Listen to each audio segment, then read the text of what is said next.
Hello again, basketball fans. Welcome to another edition of High School Hoops Weekly. I am Aaron Schoonmaker alongside, as always, our prep sports guru, Pal Latimer.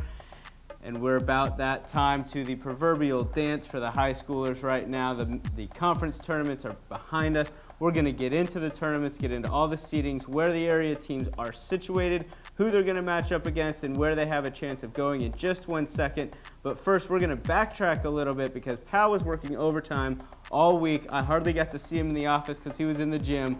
And we're going to get to those conference tournaments right now. Starting in the Mid-Eastern, what did you see? Absolutely. Well, in the Mid-Eastern Conference, you had that shocker. Ashley girls pulling off a really big win against #1 Hoggard. The Ashley girls were the #5 seed out of that conference tournament. Whooped up on Hoggard, pulled out a really close win, 42-40 in the semifinals, and fell to a resurgent Laney team, the #2 seed out of the Mid-Eastern Conference, in the conference finals. Laney having a great turnaround. Ashley also turned it on at the end of the season. So two teams kind of going at it that they're really finding their groove and getting some late juice here. But like I said, Laney came away with the conference tournament championship, so congrats to the Lady Bucks. I think they got that wake-up call from last week. You called them out a little bit. Absolutely, yeah. It looks like they really did. Yeah, 8-2 in the conference regular season and really rolling right along. They had a really great turnaround here. And in the boys' side, we had Hoggard beating New Hanover for the 3rd time this year. But the Hoggard boys are, again, the #2 seed out of that conference. New Hanover pulled away more wins on the road. So a tough loss for New Hanover, but and a big win for Hoggard. But, you know, the Vikings take away the conference championship in the boys. Over the Waccamaw. Yeah, there was some action there. Yeah, the Waccamaw action. East Bladen.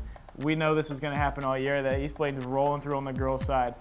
Stormed North Brunswick in the Waccamaw Conference Tournament Championship, and just across the road in Bladen County, West Bladen rolled through the boys' side for the championship. So some really good basketball going on in Bladen County right now. It's a good thing to watch out for. Over to the Tri-County now. The Pender, the boys are making some noise out here. Absolutely, yeah. I was at the little hamlet of Delaware, North Carolina at Union High School for that Tri-County tournament the last 2 days. Long drive, but totally worth it to watch those Pender boys play.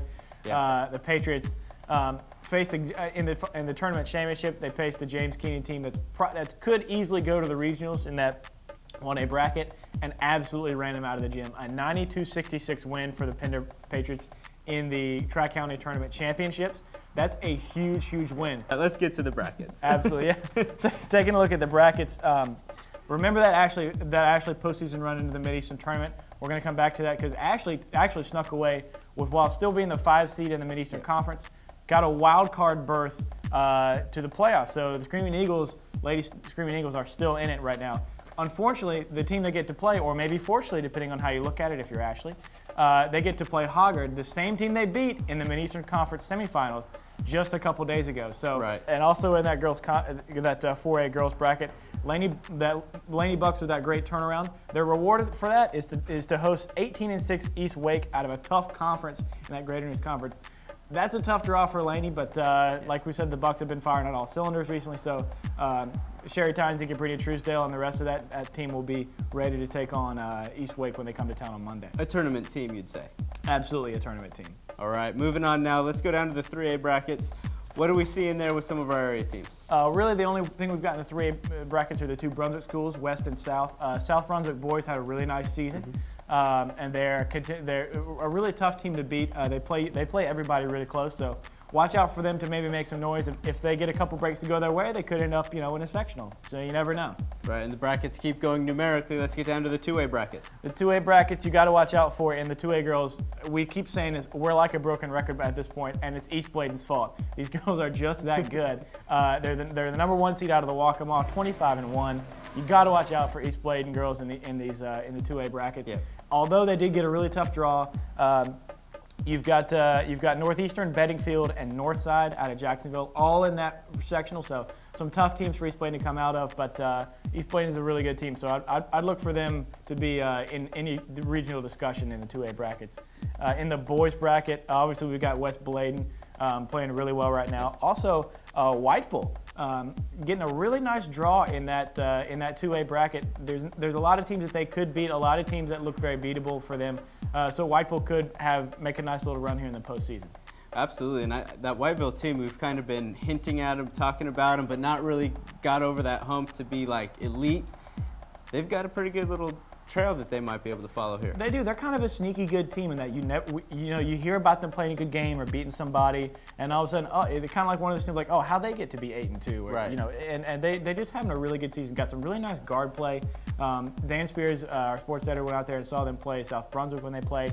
So he was very impressed with them. So right. a team to watch out for, and certainly a team that could get hot and make a run because it's the postseason, and if you win a couple games, you're on a roll. Absolutely. Well, let's get down to the 1A real quick before we get to your three-pointer. What do we have down there? Well, like we said, Pender County on an absolute roll.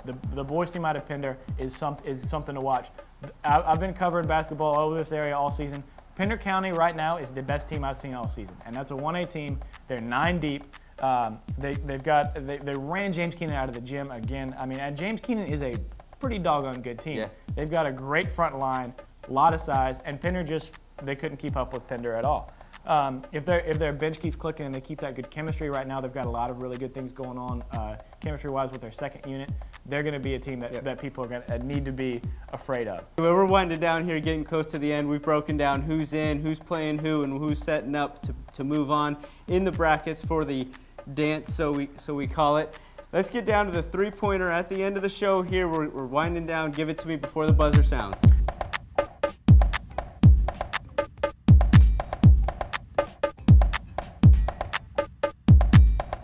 I'm going to curl off the screen here and say that experience matters in this postseason. You look at the teams that are at the top of the bracket, you look at the teams that have the best chance to go far, it's the teams with experience.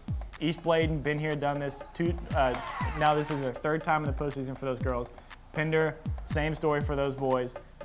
In New Hanover, Freddie Jackson and that crew have been there. Yep. That coaching staff and some of those seniors know what it's like to be there and do that. That's so important. Also, the Hoggard girls in a similar situation. Right. With all those girls who have kind of been there and know what's going on. You cannot be a team. It's just so hard to be young in the postseason because it's one game and you're out. But then again, the teams with the most experience tend to come away. You mentioned this earlier, there are going to be some one-player shows to watch out for. A lot of these teams getting to the postseason right now are because of the strengths of one phenomenal player. You've got the Stillman White over at Hoggard, who has been incredible all year and was incredible again on Friday night in the championship game. You've got Tyria Fisher out at North Brunswick, an amazing player. She's going to top 200 steals if she keeps this up for the year, and that is unfathomable to have 200 steals in a year and also be averaging about 22 points a game. You might need a warrant out on that one. Yeah, you might need a warrant. That's that's some grand theft basketball right there. Also, Cabrina Truzel out at Laney, been putting up 20-plus points a game all through this turnaround. She's really sparked that team, giving them some offense. A great player. Hang time. I'm pretty sure she can jump over Aaron right now. Not the hardest thing, but doable. Absolutely. And finally, that home court advantage. That home court advantage is just so huge in the playoffs. You don't want to go on the road. I talked to one area coach who said you want to limit everything negative that you can and get that and try to eliminate all the negative things you can. So home court advantage, you really don't want to lose at home, and it's really hard. It's really hard to win on the road, especially with all these. Every team in the playoff can play.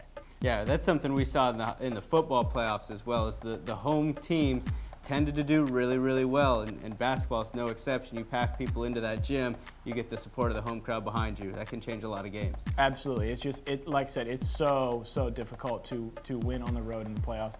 And the teams that have locked that up look pretty favorable to go a long way. Absolutely. Well, there you have it. Experience, home court advantage, and let's see the one-man shows going on. Watch out for the warrants. But Pal's broken it down for you. We've got it all set up bracket-wise for you. Be sure to follow along as the playoffs go on. We're going to have updates with scores, with brackets, with just about anything we can give you. Stories galore.